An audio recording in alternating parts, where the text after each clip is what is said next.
대림절 세 번째 주일을 맞이하고 있습니다.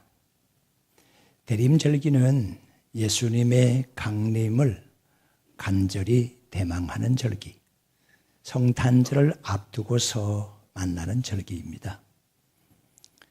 이 세상에 많은 위인들이 있고 성인들이 있고 성현들이 있고 군자가 있고 대인이 있습니다.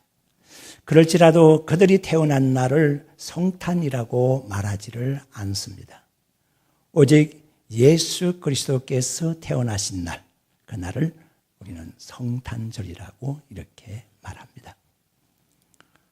성탄이라고 하는 것은 말씀으로 계시는 하나님의 아들 예수님께서 이 땅으로 오셨는데 육신의 몸을 입으시고 이 땅에 오셨음으로 인해서 영어로 인카네이션이라고 합니다. 성육신 사건이 일어난 날, 이 날이 바로 성탄절이라 이렇게 말할 수가 있습니다. 성탄절을 바라보는 시각들에 따라서 하나님의 말씀의 메시지가 여러 가지로 그 주제가 달라지고 내용이 달라질 수가 있습니다.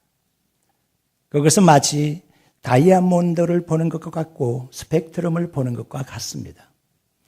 바라보는 자들의 눈에 따라서, 각도에 따라서 면이 달라지고 모양이 달라지고 빛깔이, 색깔이 달라지는 것처럼 성육신의 사건은 많은 주제를 안고 있고 설교 내용이 다양하게 펼쳐질 수 있는 것이 특징입니다.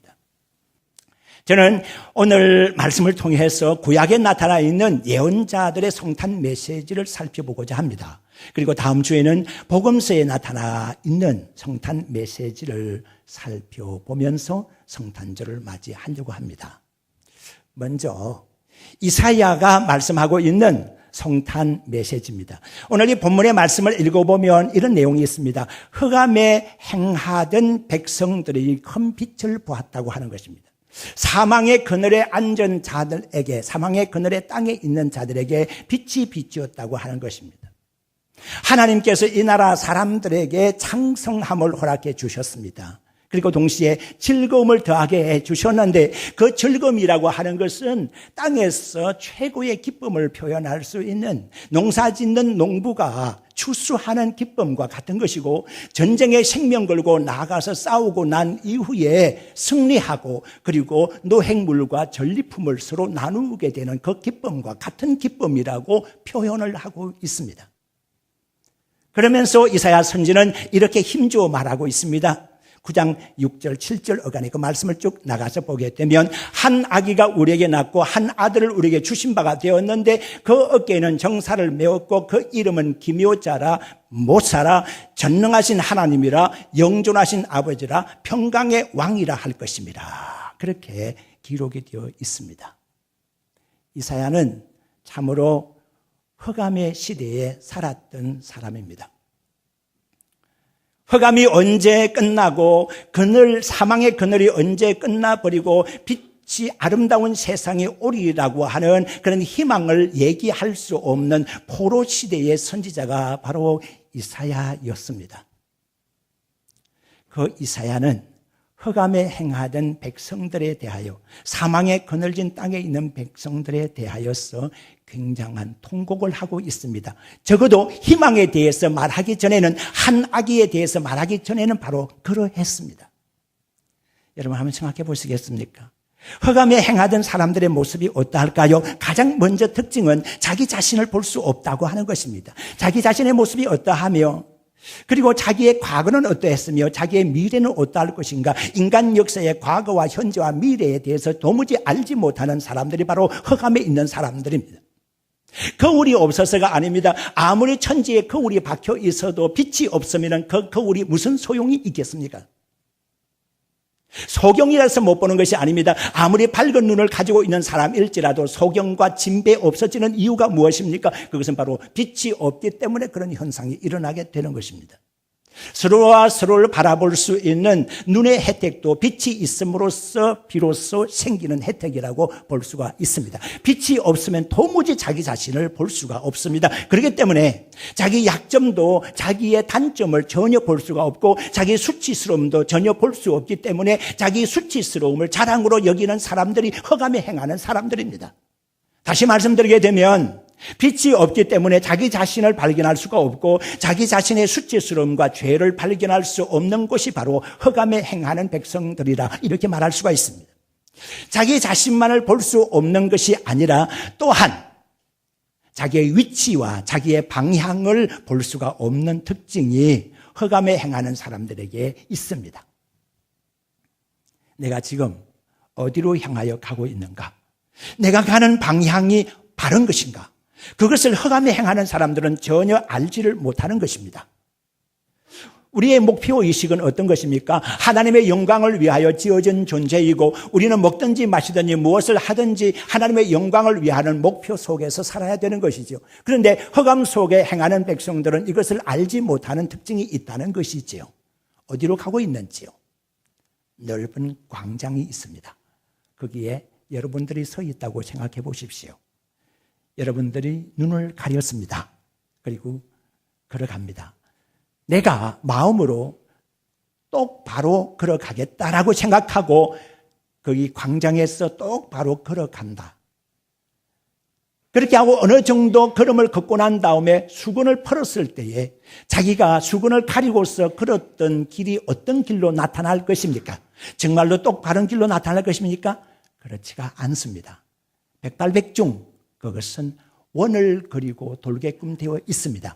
이것을 가르쳐서 wheel like wandering이라고 말합니다. 즉 윤형 방황이라고 하는 것이죠. 바퀴 모양의 둥근 모양으로 사람들은 뱅글뱅글 돌게 되는 것이 앞을 보지 못하는 사람의 특징이라고 하는 사실이죠. 그리고 동시에 흑암에 있는 사람들은 옆에 있는 사람들을 볼 수가 없습니다. 내 이웃이 누군지 말입니다. 나에게 은혜를 끼쳐주고 내가 은혜를 입은 사람이 누군가에 대해서도 바로 볼 수가 없습니다. 옆에 있는 사람을 볼 수가 없기 때문에 옆에 사람과 서로 마주치게 되는 것이고 옆에 사람을 치게도 됩니다. 그래서 스트레스를 주고 스트레스를 받게도 되는 것이죠. 시기가 생기고 질투가 생기고 그렇게 되는 것이지요. 왜 사람이 부모에 대해서 위해하는 사람이 생기는 것입니까? 부모를 위해를 가하는 자식이 생긴다면 그 자식은 어둠 속에 있기 때문에 부모님을 제대로 보지 못하는 것이다라고 볼 수가 있습니다. 자식에 대해서 번거롭게 하고 자식을 버리는 부모가 생긴다고 하면, 잘못 교육하는 부모가 있다고 하면 그 부모는 어떤 부모입니까? 흑암에 행하는 부모라고 볼 수가 있습니다. 이렇게 흑암 속에 행하는 백성들은 자기 자신을 바라보지 못하며 자기 위치를 바르게 알지 못하며 이웃을 바르게 보지 못하는 특징을 가지게 되는 것이죠. 이러한 세상 속에서 무슨 희망이 있을 거라고 말하겠습니까? 그런데 이사야는 그 다음에 이어서 희망에 대해서 말하고 있습니다. 한 아기가 우리에게 낳고 한 아들을 우리에게 주신 바가 되었다고 말씀하고 있습니다. 한 아기가 우리에게 태어났다고 하는 말은 이 아기가 자기의 의사로 태어났다는 얘기인데, 이것은 곧 예수 그리스도가 이 땅에 태어나시면 예수님의 의사에 의해서 예수님께서 이 땅에 태어나셔서 십자가를 지겠다고 하는 자기 자신의 능동적인 판단과 능동적인 결단이 있었기 때문에 한 아기가 우리에게 낳고라고 하는 말씀을 하고 있는 겁니다. 그리고 동시에 한 아들이 우리에게 주신 바가 되었다고 하는 것은, 이것은 곧 수동적인 의미인데 예수 그리스도는 하나님에 의해서 이 땅으로 보내진 존재라고 하는 이런 점에서 능동과 수동의 태어남과 태어나진 존재로서의 예수 그리스도에 대해서 설명을 하고 있는 것입니다. 그리고 그 아기의 모습, 아무 죄도 짓지 않으신, 죄하고는 상관이 없는 이 세상의 어른들과는 전혀 딴 세상에 계시던 그 예수 그리스도께서는 아기의 모습처럼 순진무구한 죄 없으신 분이신데 그분의 어깨에 세상의 모든 일들이 짊어져 있다고 하는 것이죠.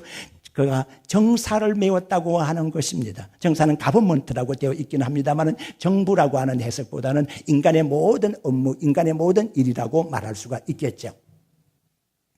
그리고 신성과 인성의 소통되는 점에 있어서는 원더풀한 분이시라는 아주 놀라운 일이라고 볼 수가 있습니다. 어떻게 많은 사람들이 생각을 하고 있습니다. 신은 거룩하신 분이시고 인간은 악한데 어떻게 신이 그 거룩하신 하나님께서 인간의 몸을 입을 수가 있겠는가. 그렇기 때문에 원더풀한 사건이라고 기묘자라고 표현을 하고 있는 겁니다.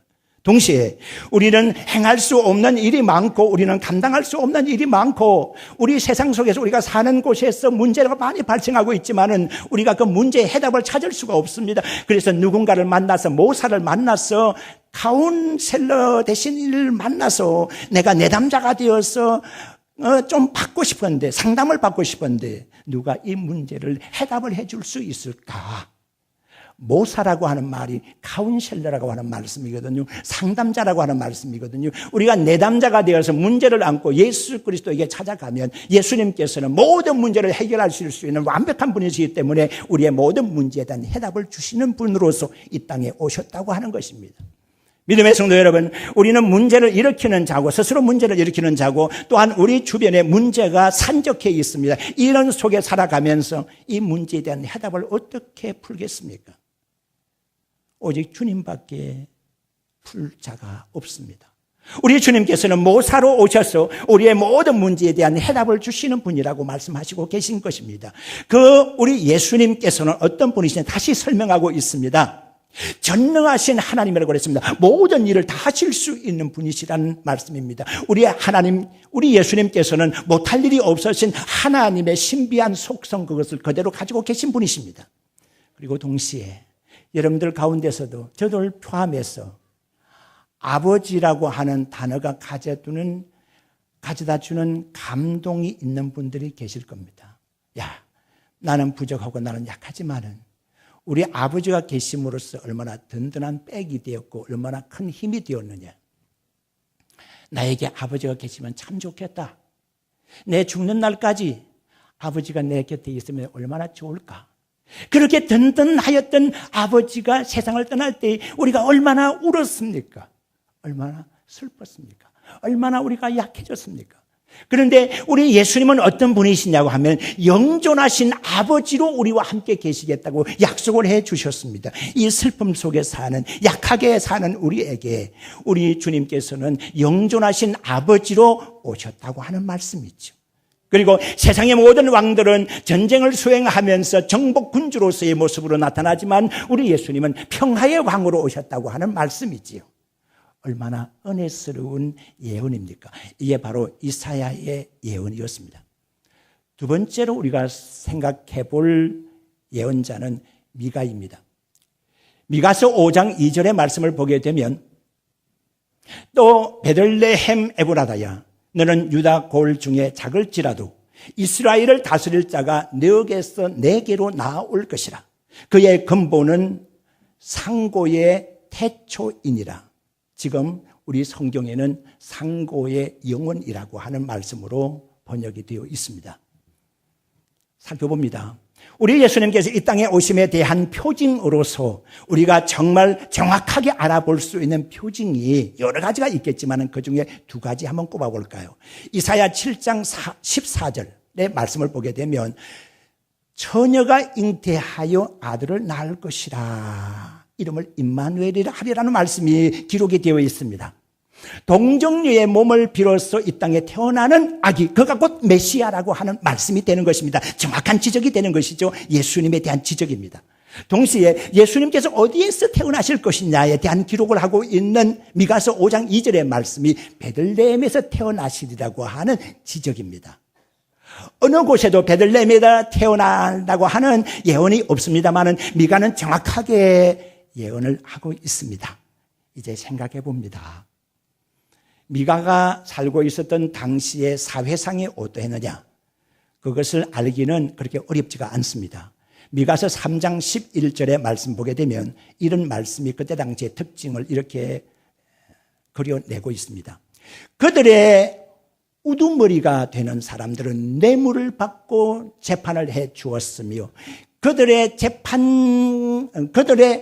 제사장 되는 사람들은 삭슬 받고 교훈을 해 주었으며 그들의 선지자 되는 사람들은 돈을 받고 점을 쳐 주었다고 하는 말씀입니다. 얼마나 흑암의 시대입니까? 한번 생각해 보시겠습니까? 최고의 법을 집행할 수 있는 최고의 우두머리 유사가 되는 사람들은 정확하게 법을 적용해야 되는 것입니다. 오늘날 우리가 살고 있는 법치주의가 바로 그런 것이거든요. 법정죄형주의라고 하는 것이 바로 그런 것입니다. 법에 의하지 아니하면 누구도 죄에 대해서 정한 것이 없습니다. 법에 의해서만이 죄가 된다라고 말할 수가 있는 것이거든요. 그런데 그때 당시에 유사들 우두머리 되는 사람들은 뇌물을 받고 재판을 해 주었다는 것입니다. 그 재판이 정확하겠습니까? 제사 드리는 일에 앞장서야 되고 모든 백성들의 영적 부분을 바르게 인도해야 될 책임을 지고 있는 제사장이 삭슬 받아야만이 교훈을 할 수 있었다고 하는 그 암흑한 시대 말입니다. 선지자라고 이름하는 사람들은요, 돈을 받고서야 점을 치듯이 예언을 해 주었다고 하는 이 사실은요, 참으로 우리를 슬프게 하는 우리 자신들의 자화상일 수 있습니다. 교회의 자화상일 수 있습니다. 이것이 깨뜨려지지 아니하면 교회가 큰일 납니다. 한번 살펴보시기를 바랍니다. 오늘날 많은 사람들이 회개 없는 용서를 얘기하고 있습니다. 잘못을 범했으면 진심으로 회개하는 자세가 있어야 되지 않겠습니까? 그 죄에 대해서 눈물 흘리는 일이 있어야 되지 않겠습니까? 그래야 용서가 되지 않겠습니까? 용서 이전에 회개가 있어야 되지 않겠습니까? 회개하지 않았는데도 용서를 선포하고 있습니다. 이 얼마나 잘못된 일입니까? 용서를 받지 않았는데도 평안을 얘기하고 있습니다. 이 얼마나 허탈한 얘기입니까? 믿음의 성도 여러분, 용서가 없는 곳에 평화가 있을 수가 없는 것입니다. 정말로 우리는 죄의 용서를 받기까지는 평안이 없는 겁니다. 용서를 받아야 되는 겁니다. 그런데 오늘날 많은 강단에서 행해지는 일이 그런 겁니다. 회개하지 않는데도 용서를 선포하고 있고 용서를 받지 않았는데도 평화를 얘기하고 있으니까 잘못되어졌다고 하는 겁니다. 이게 고쳐져야 된다고 하는 것입니다. 바로 이러한 암울한 시기가 미가 예언자의 그런 시기도 있었다고 하는 것입니다. 물질 만능의 시대였습니다. 그렇다고 하면 그때 예루살렘은 어떤 곳이었겠습니까? 제사장들을 위시해서 종교 지도자 그룹이 상존하고 있었던 곳이 바로 예루살렘이었습니다. 헤로드 왕을 위시해서 빌라도를 위시해서 정치 최고의 그룹들이 위치해 있는 곳이 바로 예루살렘이었습니다. 그리고 부귀 영화를 누리면서 한탕주의에 몸을 맡기고 있는 사람들이 살고 있는 곳이 바로 예루살렘이었습니다. 예루살렘에 내노라고 하는 사람들이 다 모여 있는 곳이었습니다. 그런데 미가는 예루살렘에서 한참 떨어져 있는 곳에 있는 베들레헴이라고 하는 동네를 지목하고 있습니다. 거기에 메시아가 태어나실 것이라고 하는 예언이었습니다. 그렇기 때문에 이 미가의 예언에 대해서 그때 당시에 누가 거기에 관심을 가졌겠습니까? 누가 그 베들레헴 탄생에 하실 메시아에 대해서 관심을 주목을 했겠습니까? 정말 비껴난 것이겠죠. 그런데 미가의 예언대로 우리 예수님이 베들레헴에서 탄생하셨습니다. 믿음의 성도 여러분, 오늘날 물질 만능 시대 속에 우리는 역시 살고 있습니다. 상인들이 넘쳐납니다. 모든 것으로서 이익을 보려고 하는 사람들이 넘쳐나고 있지 않습니까? 이제 한번 생각해 보시기를 바랍니다. 장사하는 사람들에게는 성탄절을 맞이하는 이쪽 저쪽, 그리고 연말 연시를 맞이하게 되는 이쪽 저쪽의 대목 기간입니다. 이때에 한탕 크게 먹으면은 한 해 살림살이가 생긴다고 할 정도로의 대목이 바로 이때 성탄절 기간이라고 우리는 생각하고 있습니다. 유흥업소만 그런 것이 아니고 숙박업소만 그런 것이 아닙니다. 손님들이 넘쳐나고 있습니다. 처음 성탄절 생각해 보겠습니까? 마리아가 해산의 기미를 느끼게 됐습니다. 요셉에게 통사정합니다. 여보 좀 찾아봐. 우리 아기를 아무데나 나올 수가 없잖아. 방 좀 찾아봐. 미숙한 요셉이 방을 찾아 움직였습니다. 여기저기 빈방이 있을까 찾아봤으면 빈방이 있을 리가 없지요. 그때 호적하는 기간이었기 때문에 다윗의 족속 집안에 속해 있는 사람들은 다 베들레헴에 모여 있는 그때 당시였습니다. 사람들이 넘쳐났습니다. 손님들이 넘쳐났습니다. 빈방이 없습니다. 여기 가도 저기 가도 빈방이 없습니다. 여인숙에도 빈방이 하나도 남아있지를 않습니다. 그런데 문제는 이것입니다. 지금 사모가 해산을 앞두고 있는데 시시각각으로 그 시간이 다가오고 있는데 어느 누구도 빈방을 내어주지 않았다고 하는 것입니다. 주인이라면 자기 방이라도 내어줌직하지 않습니까? 손님 가운데 하나 누구 있었다고 하면 고통스러워하는 마리아를 위해서 자기 방이라도 내어줄 수 있지 않겠습니까? 정말 인간미 없고 인간성 인격적으로 문제가 있을 법한 그때 당시에 베들레헴 지경에 있었던 사람들 문제가 심각하죠. 그런데 여러분, 빈방이 없다고 하는 이 말이 그때 당시에 베들레헴에 있었던 사람들에게만 해당되는 것이 아닙니다. 오늘날 우리에게는 해당되고 있지 않습니까? 우리 예수님께 대해서 빈방이 없다는 핑계를 대고 예수님을 모셔드리지 않는 일이 있다고 하면, 우리의 가정 속에 주님을 모시지 못하고 있다고 하면, 내 자신 속에 예수님을 진정으로 모시고 있지 못하다고 하면 우리 자신 속에 아직도 빈방을, 주님을 위한 빈방이 없다고 하는 얘기 아닙니까? 우리 주님께서는 지금 빈방을 찾고 계신데 나는 말합니다. 주님 빈방이 없네요 라고 말입니다. 이것이 남의 얘기가 아니고 베들레헴 사람들만의 얘기가 아니라고 하는 점에 주의할 필요가 있습니다. 영국을 해가 지지 않는 나라의 반열에 올려놓았던 위대한 여왕에 해당하는 빅토리아 여왕이 계십니다. 그분은 신앙적인 왕으로 유명합니다. 그는 서민의 복장으로 갈아입고 서민들과 대화하기를 즐겨 하셨습니다. 그래서 그날도 서민의 행색으로 왕궁을 벗어나서 어떤 사람에게로 가서 대화를 나누게 되었는데, 이 여왕이 대화를 나누고 있는 이 사람은 그 동네에서 소문난 신앙이 좋은 부인이었습니다. 대화를 나누고 있습니다. 빅토리아 여왕에게 이렇게 묻습니다. 부인께서 여기서 조그만 장사를 하고 계신데 장사를 하시면서 또는 지금까지 살아오시면서 신앙생활을 하시면서 부인께서 만난 가장 위대한 손님이 누구셨습니까? 라고 물었습니다. 그리고 그렇게 물으면서 빅토리아 여왕은 이런 생각을 했습니다. 분명히 내가 이런 질문을 하게 되면 부인은 예수님이 가장 위대한 손님이었다고 대답을 할 것이다. 그러면 나도 맞다고 맞장구를 치고 그렇게 해야 되겠다는 생각을 가지고서 물은 건데 대답이 정반대로 나왔습니다. 그 부인은 이렇게 대답했습니다. 제가 평생 지금까지 살아오면서 가장 위대한 손님은 바로 여왕이십니다라고 얘기를 했습니다. 이때 빅토리아 여왕은 깜짝 놀랐습니다. 신앙이 좋다고 하는 부인이 왜 이렇게 말하는 것일까? 분명히 가장 위대한 손님은 예수님이셨을 텐데 왜 이 부인이 나를 얘기를 하는 걸까? 서운하다. 그러면서 말을 했습니다. 부인, 나는 내가 살아오면서 가장 위대한 손님이 바로 예수님이셨거든요. 그런데 어땠어요? 부인은 나를, 이 여왕을 가장 위대한 손님이라고 말하십니까? 혹시 잘못 말한 거 아닙니까? 그랬더니 그 부인이 하는 말입니다. 아니요, 정확한 말입니다. 나는 지금까지 우리 주님을 손님으로 대한 적이 없습니다. 내가 여기서 이 장사를 하기 전에, 내가 여기 살기 전에 오래전부터 주인이 계셨습니다. 그 주인은 바로 우리 주님이셨습니다. 나는 주인분을 계시고 지금까지 살아오는, 내가 어쩌면 밑에 일꾼이고 내가 어쩌면 손님일 수 있지, 우리 예수님은 나의 주인이십니다. 그리고 여왕님은 나에게 가장 위대한 손님이셨고요. 이 말을 듣는 순간에 빅토리아 여왕의 마음이 굉장하게 부끄러움을 느끼지 않을 수가 없었습니다. 나도 지금까지 예수님을 손님으로 알고 있었는가? 그렇게 그 말을 듣는 순간에 너무 감격스럽기도 하고, 그래서 그 부인의 손을 꽉 잡으면서 맞아요. 우리 주님은 주인이시지 손님이 아니죠. 믿음의 성도 여러분, 역시 여러분들 가운데서 우리 주님을 손님으로 여기는 분은 안 계십니까? 우리 예수님 찾아오시면 기쁘기는 한데 필요에 따라서 그 손님을 나가라고 할 때는 없었습니까? 그렇다고 하면 우리 주님은 손님이지.